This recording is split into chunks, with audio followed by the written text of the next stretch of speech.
Hi friends, நம்ம இன்னைக்கு discuss பண்ண போகிற டாபிக் வந்து getting out of our comfort zone. So எல்லாருமே நீங்கள் பார்த்தீங்கன்னா நம்மளோட வாழ்க்கை, நம்மளோட வழிமுறை இதிலேயே நம்ம வந்து சுற்றிட்டே இருப்போம். இதை தாண்டி ஏதாவது புதுமையாக வந்ததுன்னா நம்மளுக்கு ஒரு மாதிரி பயம் வந்துடுறது, நம்ம பண்ணணுமா அப்படிங்கிறது யோசனை வந்துடுறது, அதை பண்ணி நம்ம ஏதாவது தோற்று போயிட்டோம்னா என்ன இருக்கும் அப்படிங்கிறது யோசிக்கிறோம். அண்ட் இந்த ரிஸ்க் எடுக்கிற ஒரு கேல்குலேட்டிவ் ரிஸ்க் எடுக்கிறதுக்கு கூட நிறைய பேர் வந்து விருப்பப்படுறது கிடையாது.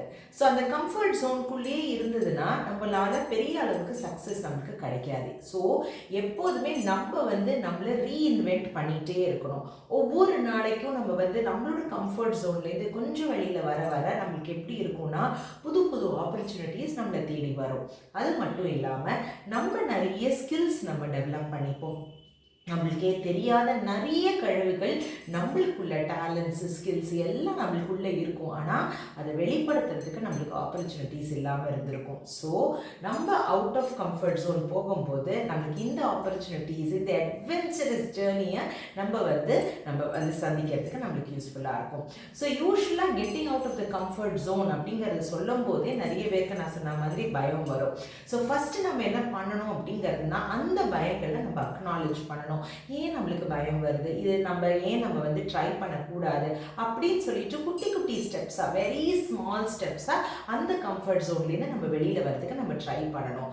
நிறைய பேருக்கு ஒரு எக்ஸாம்பிளுக்கு பப்ளிக் ஸ்பீக்கிங் அப்படிங்கிறது ஒரு கம்ஃபர்ட் ஜோன் இல்லாமல் ஒரு விஷயமா இருக்கலாம். ஸோ மற்றவங்களுக்கு நேரம் பேசணுன்னாலே பயமாக இருக்கலாம்.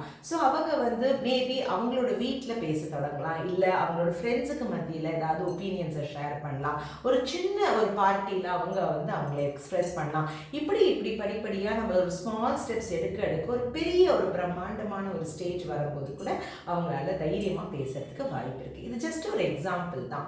ஸோ அதே மாதிரி நம்மளோட ஃபியர்ஸ் அக்னாலேஜ் பண்ணிட்டு எதுக்காக நம்மளுக்கு பயம் இருக்குது அப்படிங்கிறத நம்ம பார்த்துட்டு ஒரு குட்டி குட்டி ஸ்டெப்ஸ் எடுக்க போனோம்னாலே நம்மளுக்கு வந்து பெரிய அளவுக்கு நம்மளுக்கு சக்ஸஸ் கிடைக்கும்.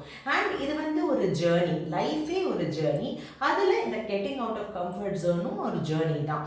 ஸோ நம்மளோட ஜேர்னியில் நம்ம எவ்ரிடே நம்மளை ரீஇன்வென்ட் பண்ணிகிட்டே இருக்கும்போது ஒரு 1 இயருக்கு அப்புறம் நம்ம திரும்பி பார்க்கும்போது நம்ம நிறைய மாற்றங்களை நம்மளோட லைஃப்பில் கொண்டு வந்திருப்போம்.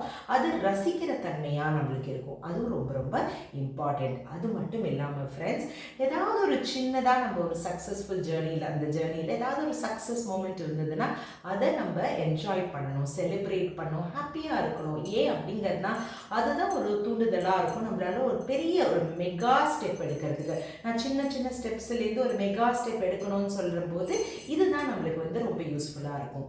அண்ட் எப்போதுமே நீங்கள் பார்த்தீங்கன்னா லைஃப் வந்து ஒரு ஜேர்னி மாதிரி, இதுவும் ஒரு ஜேர்னி இல்லைங்களா?